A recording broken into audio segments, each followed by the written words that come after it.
So in terms of the homework, there'll be a calculation on there in terms of principal, interest, time value type stuff. Fairly straightforward. Anymore, you guys, I mean, I'm not even really going to talk about how they used to do it.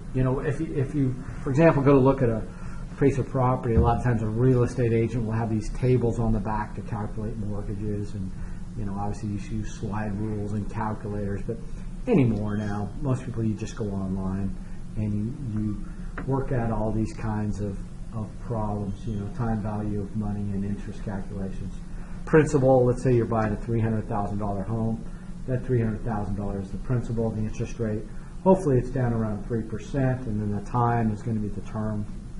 And like you say, a lot of times 30 years is the term for a mortgage. You can, I've got a German home right now that's only got a 10-year mortgage on it, which is what I wanted to do because I was going to use it as an investment, which I'm doing. So I wanted it to be done quickly, and so because of that, I won't pay much in interest at all. But for me and for most people, for your home, I would recommend 30-year mortgages and then pay them off early. If you're so inclined. If I'm given a choice between getting a 10 or a 15 or a 30-year mortgage, I think for most people there's a certain benefit to getting a 30 and making double payments or whatever. And then if you get in a scrape, boom, just back off and you're back to your 30-year mortgage and you have more flexibility. That's as long as you're disciplined. If you ride it out for the full 30 years, then yeah, you're going to be paying significantly more than you would if you had a 15-year, but you lack a little bit of flexibility. So, but anyway, we're not talking generally real estate right now, but time value of money is what you need to know. Why does it want to do this? Get this thing to click.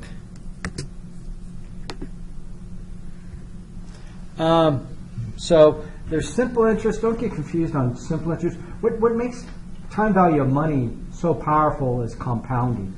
So if somebody says, I'm going to, simple interest, I'm going to give you 5% for, on your $100 over a year. Well, at the end of the year, you get $105, right? That's not a great deal. It would be much better to get 5% compounded daily, compounded whenever. The quicker it compounds means that today I've got $100 invested. Tomorrow I got $100 and a little bit more, a couple pennies. And then the next day I got a little bit more. Well, those couple pennies, that compounding, it adds up after a while. So simple interest is not used that frequently. There's different tables that you'll use. You'll see these in the book. Future value of a single amount, future value of a series of amounts. Anyway, depending on what you're going to do. If I say $100 and 5% interest, that's the future value of a single amount. In this case, it would be 105. Future value of a series of deposits, I'm going to deposit, $10 a month for 10 months, and that's a series of deposits. And you could look in the table and figure that one out. Present value, I want $100 a year from now. How much do I need to start depositing now to get there? And obviously it's going to be a little bit less than that full $100 because you're going to be earning interest on it. Present value of a series of deposits. So anyway, different ways to calculate that out. And it's, you'll see the tables in the book, but for the most part, you'll probably use some sort of financial plug-and-play kind of calculator on the internet. Spreadsheet software, time value of money websites. Yeah, because a lot of times too, some of these websites, there's a thing called bankrate.com, for example, that'll have in some other factors. Because when you buy a home, there's more to it than just paying interest. Sometimes there's also, if you know what your property taxes are. Obviously, since you're taking a loan for it, the bank that's giving you a loan is going to want to have that property insured. That's going to be one of the conditions of the loan. So that would also be an expense. And so those websites can quickly, take care of some of those items. Some of the things we're going to cover over the course. So, obtaining money. We're going to talk a little bit in the second hour here about obtaining money. Again, there's not a one-size-fits-all approach, so I'm not going to spend a great deal of time on it. But I will kind of give you some strategy type things. And and somebody within the group may also have some personal, investment, or not investments, but personal advice. Because let's say you want to go to work for the federal government, you want to go to work for the private sector, you want to go to work for a hospital. I mean, completely different approaches, completely different cultures in terms of what they want to see on like a resume or a cover letter or not a cover letter, that kind of stuff. We talked about the financial planning bit, implementing your plan, and then that was where the break was going to be. So I went a little heavy on the front part, just intentionally, because there's, we kind of got off on some time value of money and some real estate discussions and things like that that are probably more value. I don't mean to say that there's a lot of fluff in the course, but to make it comprehensive, we're going to talk about kind of every bit of personal finance, to include some of the career planning aspects of it. Some of the things now are, like I say, things have changed. The notion of walking into a job and staying there for 30 years and getting a pension at the end of it, that's not typical at all anymore. A person changes jobs 7 times over a lifetime. There's difference between jobs and careers to a certain extent. But anyway, and then there's obviously, especially in an audience like this, and maybe a few military people, where you're going to have sort of a transition probably halfway through your life where you do something else. The thing about careers, you want to go into it, especially when you're, in college and you're, choosing a major and the rest of that. My advice to you is know what you're kind of getting in on. For example, my daughter, she wanted to be a veterinarian, right? We've got horses and dogs and all kinds of different animals around different times, reindeer stuff.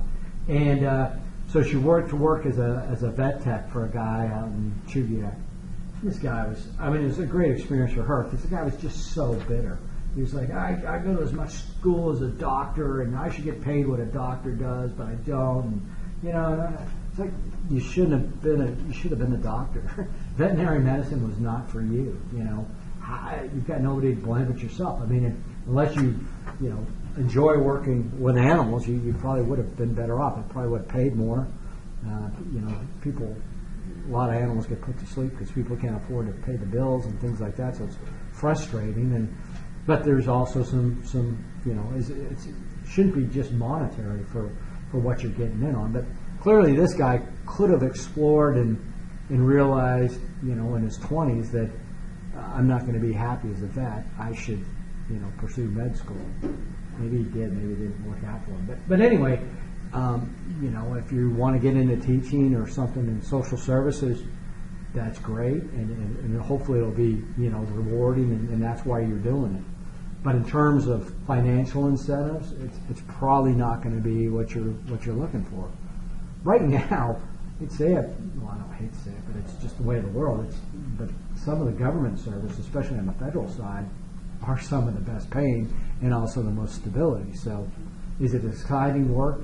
I mean, I work with a lot of these guys, and I swear to God, I walk in with a different shirt, and I'm like, dude, we got a different shirt today. Wow, it's like, dude, I mean, I used to fly fighters with these guys. I'm like, you used to have a fairly exciting lifestyle, and now you're monitoring my wardrobe. I mean, how boring has your GS life become? But anyway, they went with the stability part and fairly good financial aspect. If you're going in the private sector, it's that's why I was kind of driven to real estate, because I like the remuneration, or whatever, the basically commission type stuff. The harder I work, the more I make. This will be fun, completely different than the military, where it was everybody gets paid the same to a certain extent for rank. So anyway, there are internet resources, and there's resources in terms of people to get out there and explore and see where you're going to go. There's certain sites. The good one used to be Glassdoor.com, but they've kind of gone the way of whatever. But you used to be able to plug in, I'm going to be a nurse in Anchorage, how much should I get paid? What's the going salary? And so that Glassdoor.com doesn't necessarily, it's not the greatest site anymore, but there's other sites that you can find out an average salary for your career. And I'm not saying you're going to be completely driven by money, but you need to make sure that, I'm going to be okay with this, because that's what I'm going to get, or I'm going to do something else on the side in addition to this job because I want to keep that job or whatever. The other thing that you have in college that you really need to take advantage of, and as a 131 class, a lot of folks are fairly young in their college careers, is the internship type programs or work experience type things. Are there any accounting majors in here?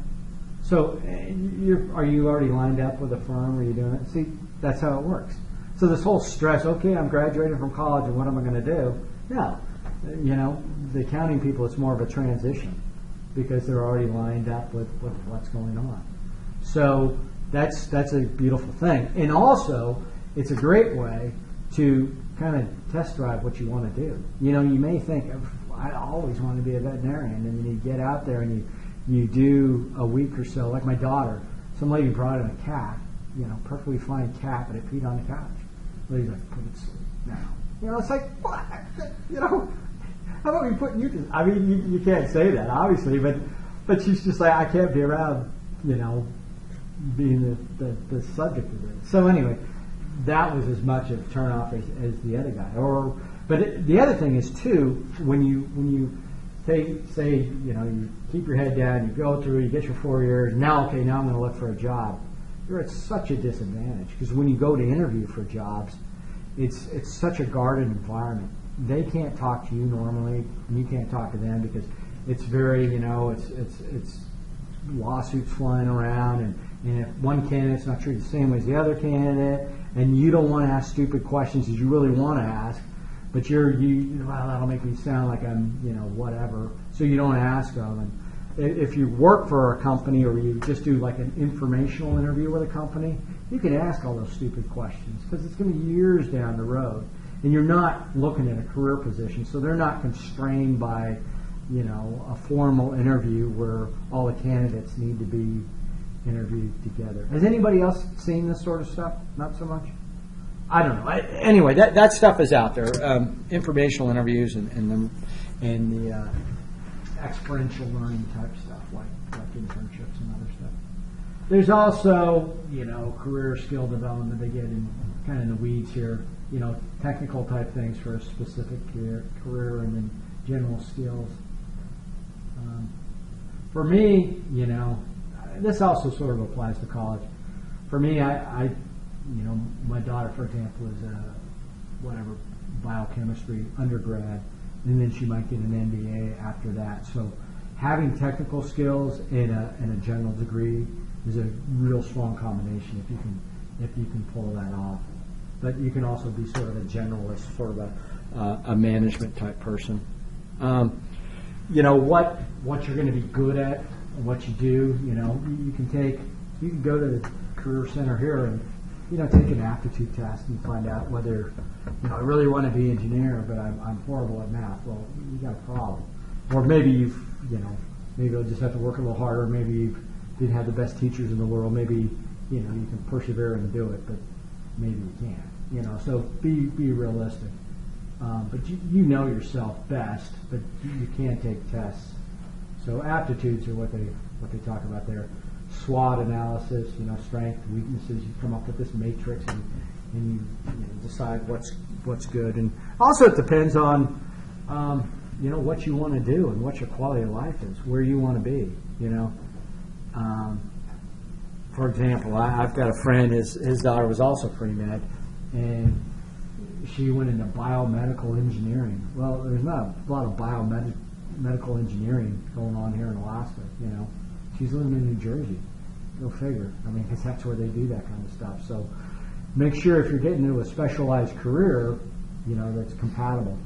She was brought up out in Palmer. I think she'd rather be out there than New Jersey, but her education is driving her to a certain thing, so she's almost too specialized. The same sort of chart for career planning. Come up with a plan. Here they're showing, they're showing sort of an iterative thing where you're changing also midstream.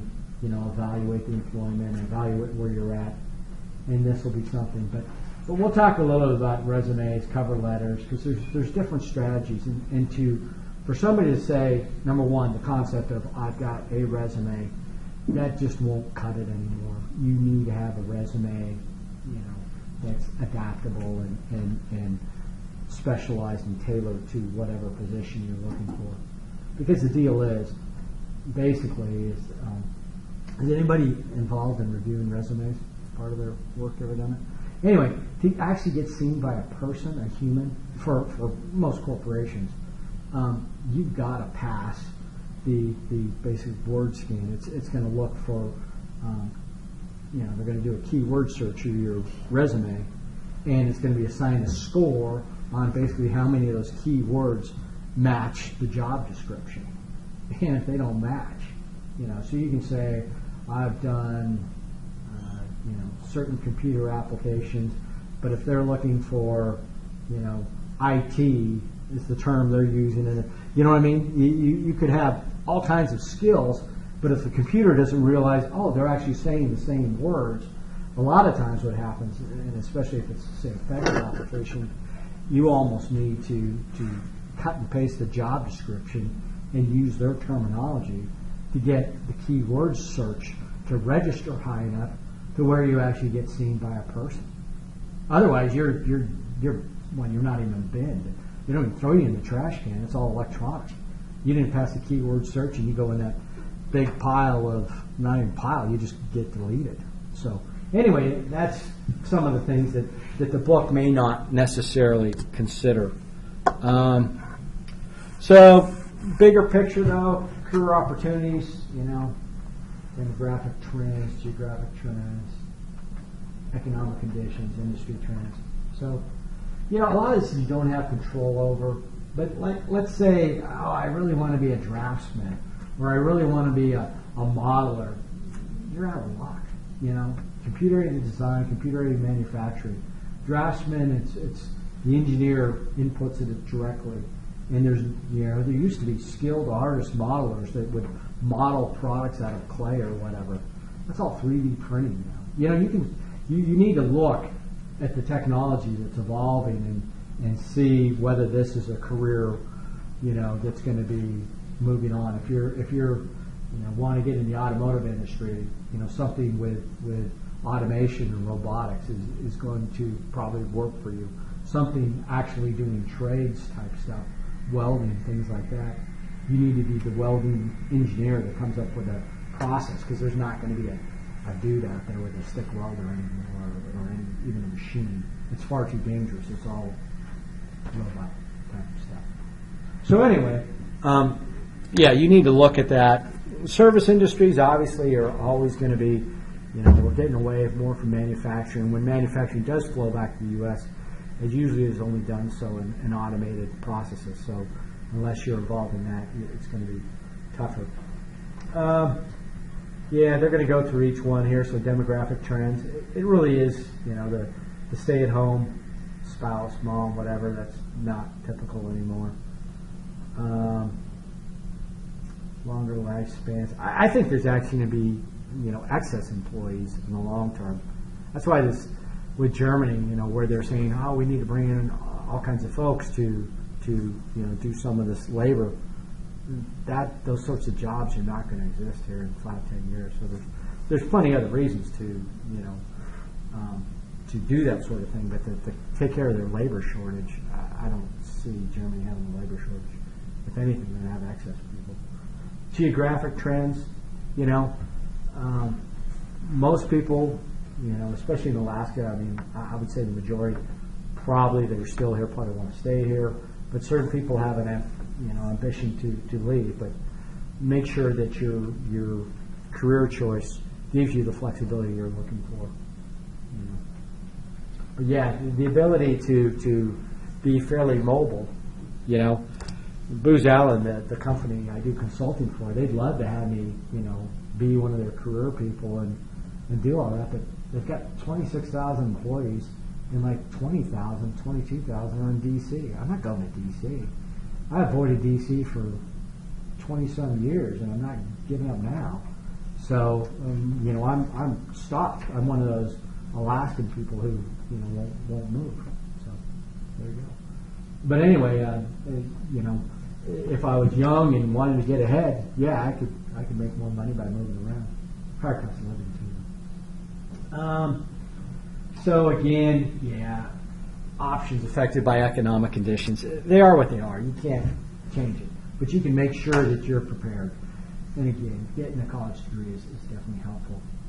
They're showing certain things that are going to be happening, but even that, like education, for example, I'm not a big fan of MOOCs, massive online course offerings, big distance education type things. But, because of rising costs, that may happen. And especially compared to paying, $60,000 for a university, you may actually find that decreases a bit. But for the most part, things that can't be, easily replicated by a machine, or things that are information technology, are the machines that are replicating, that's, those are going to be growth type things. Obtaining work experience.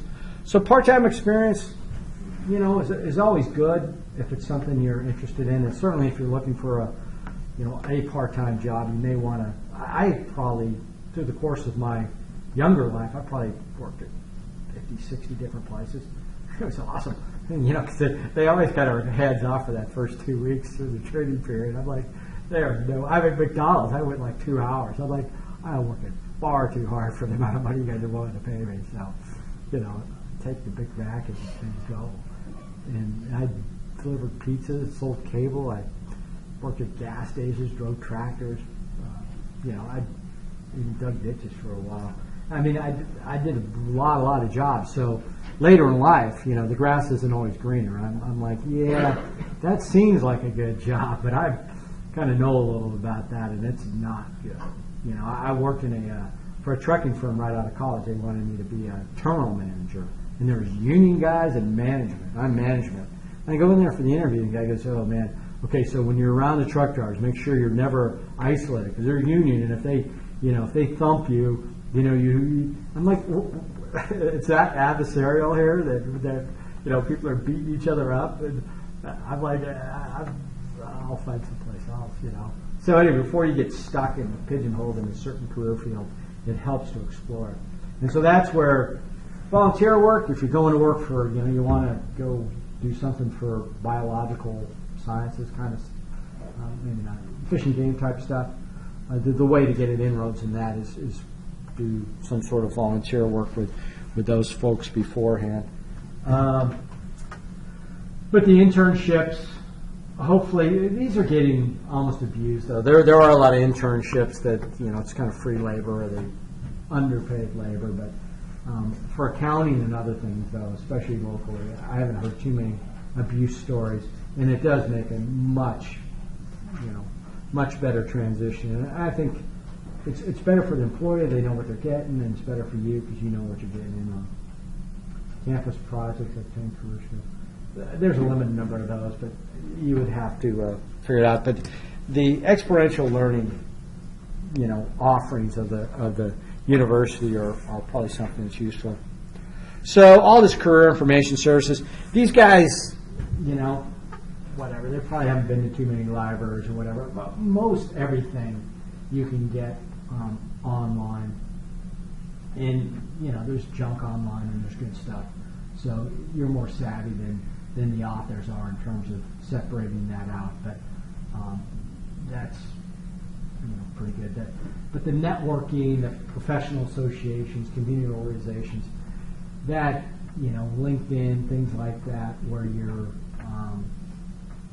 where you establish some contacts, where you get involved in some entrepreneurial stuff or whatever it is you want to do.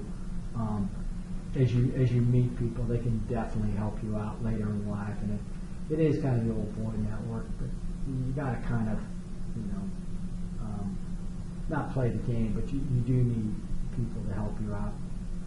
Again, even back in the federal section, I know up at the base, people will apply for jobs and it's like, yeah, we've already got a person picked for that, but we need to interview 3 candidates, so you can go ahead and interview, but you're just filling a requirement. This person is really, we've already got a person picked, and it's like, get involved in those sorts of situations, and it's just unfortunate, especially if you don't have a heads up that that's what's going on. Obviously, it's much better to be that person that's already picked, but it's the whole ethics of the way it works in that part of the world is pretty screwy, but you trying to change it is probably difficult. So yeah, networking is a big deal. But there's some legitimate, and there's actually some legitimate mentors, people who take you out under their wing and you aren't just because you're somebody's nephew or something. So there are organizations, I teach in marketing, and the EMA people and most of the industry people that work in marketing within Anchorage are participants in that, and they know some of the students, and they're going to have a far easier time getting a job in that field because they establish connections. So, yep. 30-second summary of abilities. An elevator speech is what they're trying to show, But again, kind of knowing what to say and being organized is part of it. In terms of, career fairs, employment agencies, I've dealt with employment agencies, and it's just never, ever worked out. And some employment agencies actually charge you the fee, which is even worse. The bigger, better employment agencies would be headhunters, where the company's paying the fee, but most of the time, big companies, well-run companies, they don't want to have a middleman like that. They will have their own department. And then some of these blind things like, business directory searches, web searches. The Alaska Business Monthly puts out a book each year of, some of the companies here in Alaska, but just blindly sending those people a resume is not going to do it for you. You have to kind of reach out to those people and find out what organizations they're in. Alumni in your field, it does help to be fairly social and have friends who now work for that company, and if they're a couple of years ahead of you, get a bit of an insight. But again, that's just basically networking again. So this is the part, we'll talk a little bit about this, but resume, cover letter, and interview. So anybody or anything in here that's going to talk about specifics on resume, I'm telling you, it's just there is no one resume. Like I say, if you're going to work for a federal job, your goal in life is to get to that interview, and number one is to pass that keyword search to even have a person look at you. So when they say, "Oh, your resume should only be 1 page long, 2 pages long," that's ludicrous for that job, because it needs to have all these words over and over, and just maybe even a section of just gobbly keyword search kind of stuff. That's just packed at the bottom. You got to play the game. Now, where do you get that kind of insight? From people who were there, who know how to get hired. And so I had a friend who got picked up as a GS guy. He was also the guy that he also ran for all these interviews that he never got. And time after time he found out, they already had that person picked. I was just there to fill out the thing. And the first couple times he thought, oh man, they're interested in me. No, they're not. They've got a requirement, and they got to do it. I applied for a job at the VA one time, military preference, right? Anyway, what happened was it was something I was pretty qualified for. And so when the whole thing was over, it was right here in Alaska, I went to the HR guy at the VA, and it was just astounding what he said. He said, well, we got too many military applicants, and we didn't have time to evaluate all the resumes. So since we couldn't evaluate all the military resumes, we had to discard them, and we went with this. I'm like, so that's somehow preference? I mean, I'm just like, I had to repeat it twice, and he said, yeah, that's what we had to do. And it's like, that is so, but anyway, you need to know how things work. So the notion, though, of a cover letter, and again, know the industry that you're going to work for. I don't know how it is in accounting, but I can tell you for most places, cover letters get pitched.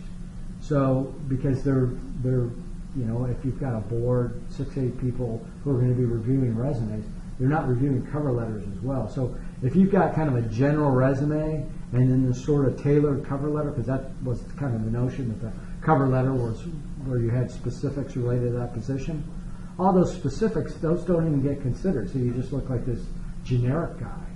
Whereas the person who basically, through, it's not that tough, cut and paste, incorporated all those cover letter elements into the resume, they look way more qualified. So again, I've had a couple students who've been in HR type things, and it depends on the field, but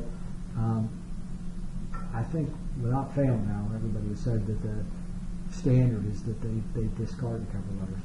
So, and it's painful to write those things. I mean, it's easy. When I, am on a job search, and I'm not really doing that now, but I had 12 resumes kind of that were different, tailored for different audiences, and especially as a military person, I had a bunch of different skills, but they used different terminology, and so you could say I did this and did that, and a private sector person would look at this and go, I don't understand any of this because it's all military jargon. And if you actually there are people, services, you pay these people and they translate your military skills into private sector. And I'm sure it's like that between different industries where, different cultures, medical may have one way of, certain phrases they use, and you're doing the same function, but it's used by different terms. And in the interview thing, if you've gotten to the interview, you've done pretty well. But getting that interview is tough, and it's unfortunate because now most interviews are so sterile, so scripted that you really don't find out much about them, and they don't find much about you. And there's certain things that you absolutely cannot ask, during interviews and stuff, regarding, families and children and this and that, and it's just difficult. And I've been on the interviewer side, interviewing candidates, and it's even worse, because now you're dealing with limited information. I got to know if this guy can get a security clearance, but I can't ask him about his family history. I can't ask him about this. I can't ask him about and you literally need a lawyer to figure it out. So most people compensate and they go too far to the other side, and it just ends up being a worthless process. So you don't find anything out about the company. Now, if you say, you're a sophomore or something, you're going, what, I think I want to work for, I don't know, who's a potential employer in town? BDO or some. For a BDO or yeah. KPMG. Yeah, so you could go to one of these people and say, approach them and say, hey, I want to find out about, potential internships. I want to find out a little bit more about your firm. I'm not, in the job market right now. I still got 2 more years, but you could walk in there and kind of establish a rapport with somebody and ask them all kinds of questions. How many people do you hire? And they get paid pretty well. And, you can ask all these sorts of questions. If it's the Booz Allen, the firm I do the consulting for, if I tell a fellow employee how much I get paid, we both get fired, because that's proprietary information. It's very constrained. In an informational interview, when you're just kind of BSing with them, or even better, in there as an intern, you can ask all sorts of, reasonable but stupid questions and establish contact. So I would do that. But factors affecting salary, how did I find out how much to ask for? I called a friend of mine who worked there for a long time, who was a good friend. And he said, yeah, ask for this much, that's how much you get, But it was like, oh, hush, hush. There are websites out there, but again, the go-to one, Glassdoor, is no longer good. But there's something else will spring up, but we'll tell you basically what's going on. Employee benefits. So, like I say, I mentioned cafeteria style. That's really kind of the standard, where you come in and what eye plan do you want, what medical plan do you want, what savings plan, and the onus is on you to kind of be a knowledgeable, consumer. And a lot of times I think with retirement plans, there's, like with the university here, you can pick from 3 or 4, and you make the choice like within a week or something, and then after 30 days, it's irrevocable. You can't say, I really wanted that. No, that's you for this career.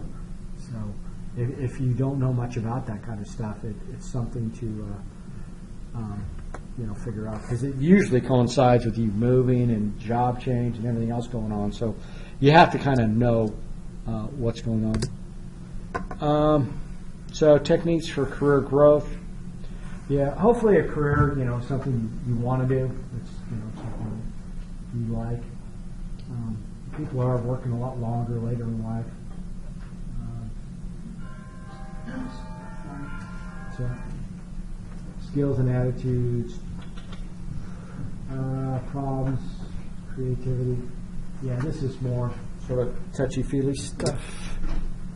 Let me look at one thing real quick.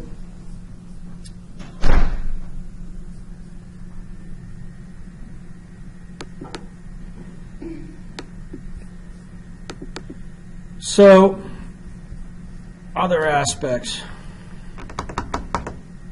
Yeah, let's do that each time.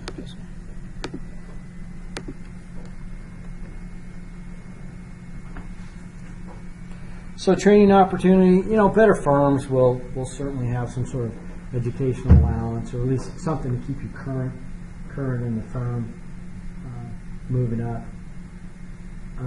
But professional development is part of it. You want to make sure that your skill set stays current.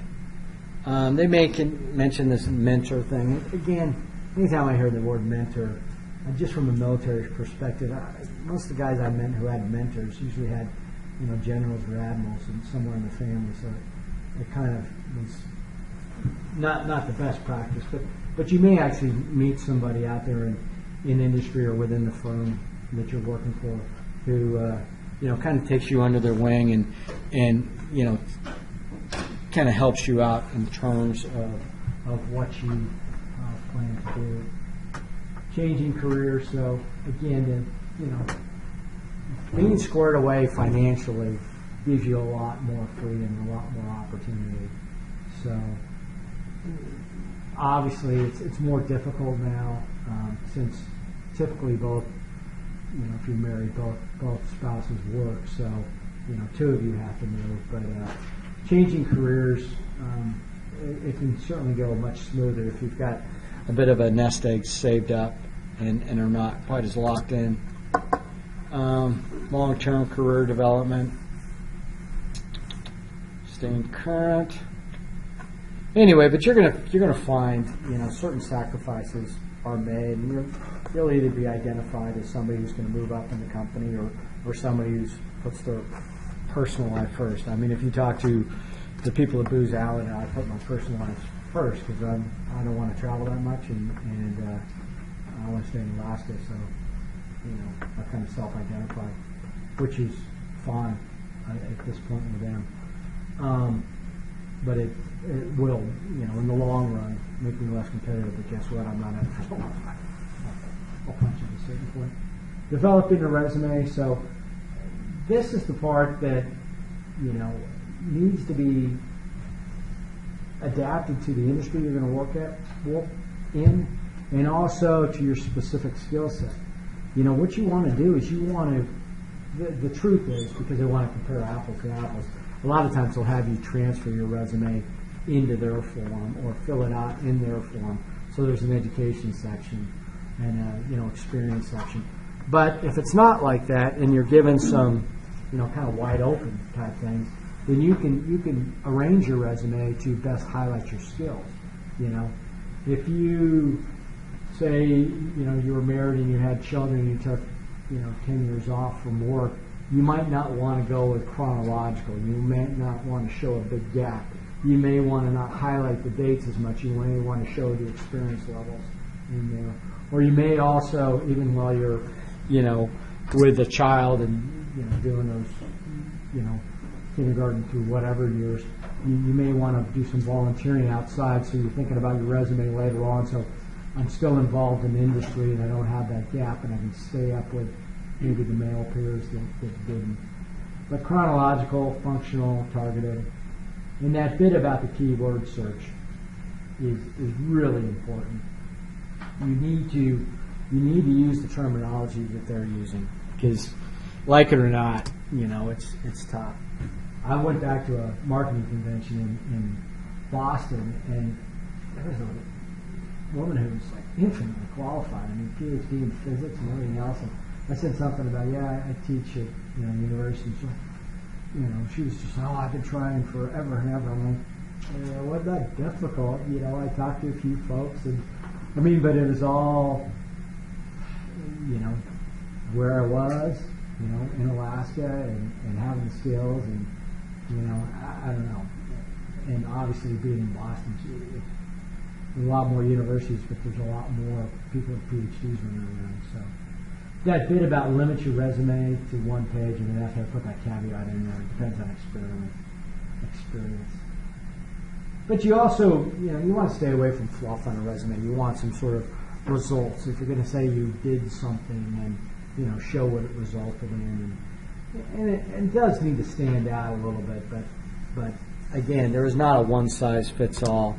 And if you have the insight, that's much better. So I don't do cover letters, and I would recommend against it. I think anything that's going to go in the cover letter, unless they specifically ask for it, I would put those elements into the resume.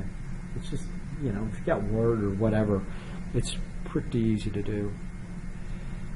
So I would, put these maybe in the opening career goals section of your resume or whatever you're going to do.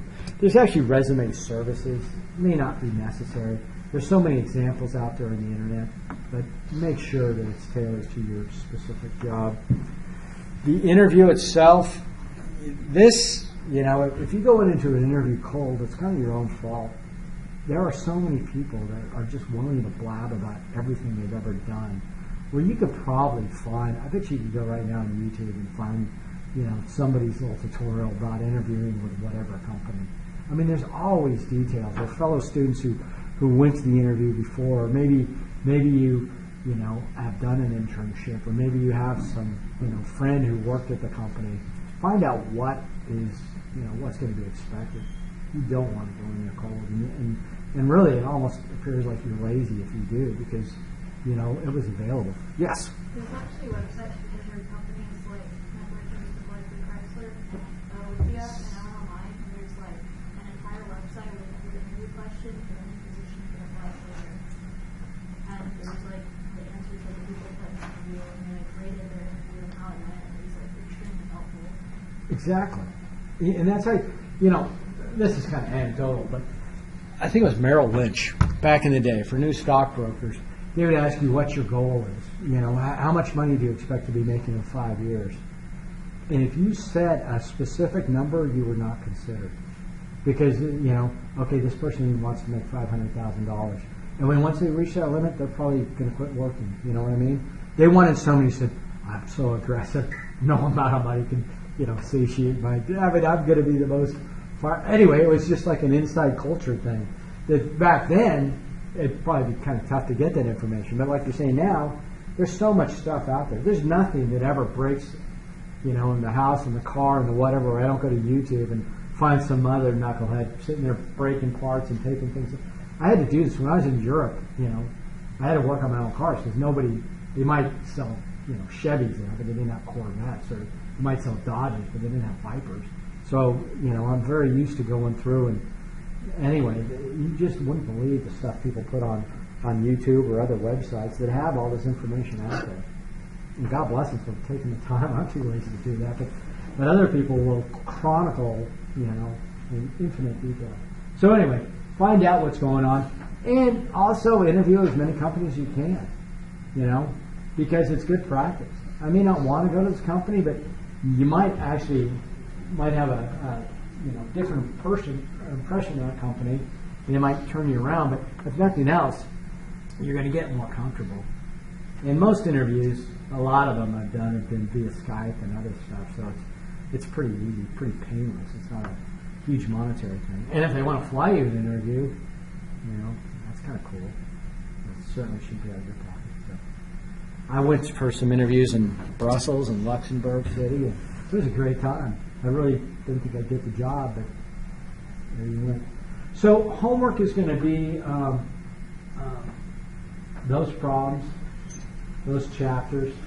Any question? I meant to go through the whole syllabus. The syllabus is posted under the syllabus section on the Blackboard site. So go through there and look at it. It describes a little about the term project, but we'll discuss a lot more about that as we go through it. And you'll see in the assignments section of Blackboard here in the next day or two, a little place for you to put your assignments. Just makes it a lot easier when we do grades at the end. There's no question whether stuff was turned in or not. Any questions about any stuff we talked about tonight? I mean, I got a few inputs from people, but especially, if you've got some input and if I say something you think is wrong, maybe it is, or, which I need to be corrected, but maybe it's just I didn't explain it correctly and, everybody else I gave the wrong impression. So please, feel free to challenge me on stuff I say that, your experience is somewhat different. All right? So we'll see you next week, possibly up in 315, possibly here. No big deal. Either way, it's where 315 is, right? It's a decent, it's small, but it's all right.